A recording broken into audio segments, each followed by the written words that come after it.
team needs a captain, and the leader of this group is Manny Fires. For him, horse racing is truly a family business. A native of Riverdale, Arkansas, Fires and 9 of his 11 siblings, including Hall of Fame jockey Early Fires, have been involved with horses and horse racing nearly all their lives. He's a leading trainer at Oak Lawn, and his assistant, Pat Tanner, has had his daughter Roxanne around the barn since she was a little girl.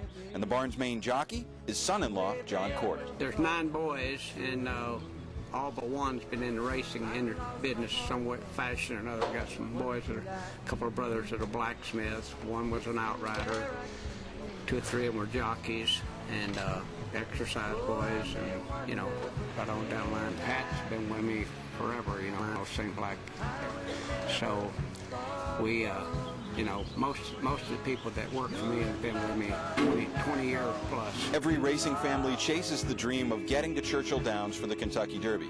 Each member of this team has experience in Louisville, but they've never been able to make it to the Run for the Roses together. Last year, John Court rode Line of David to win the Arkansas Derby, but he was replaced for the Kentucky Derby by another jockey. Roxanne Tanner reached the famed Churchill Downs thanks to the CBS hit series Undercover Boss. Now she and her whole family have a chance to return under the twin spires with a horse ready for America's great race. Hoping to do in racing. Oh gosh, I mean, president of Churchill Downs would be fun. The show helped Roxanne land a job in the track's media. The call of the family business brought her back to Hot Springs this winter to work with Uncle Jinx. Now, family tradition and loyalty run through the Fires barn, so no surprise when owner Bob Yagos of Jacksonville got the barn really excited by sending his trainer of 18 years a new colt named Archarcharch. He and Court upset the Southwest Stakes in February and finished 3rd in the Rebel Stakes last month. And offers worth millions of dollars poured in, but Yagos insisted on keeping the whole team together. Arkansas Derby win would mean a lot for this barn, especially for Jinx, my father. I mean, it's always been, you know, a big dream. Mr. Yagos, he's a great Arkansas man. He's done so much for the business, and so is Jinx and, you know, my father. It would mean a lot to, you know, the family.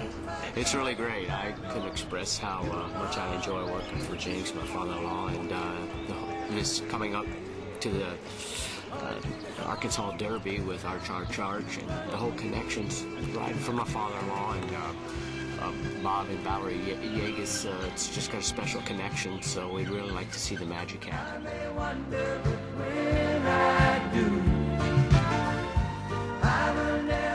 Joe Hollywood and Archarcharch, and down to these 2 2-year-olds for this final Fairgrounds furlong. It's Archarcharch and Joe Hollywood up toward the wire. John Court and Archarcharch. His first winning moment comes in the Sugar Bowl. Arch in 1:10 2. Joe Hollywood second, PG Suavecito third, and Hydropower was fourth.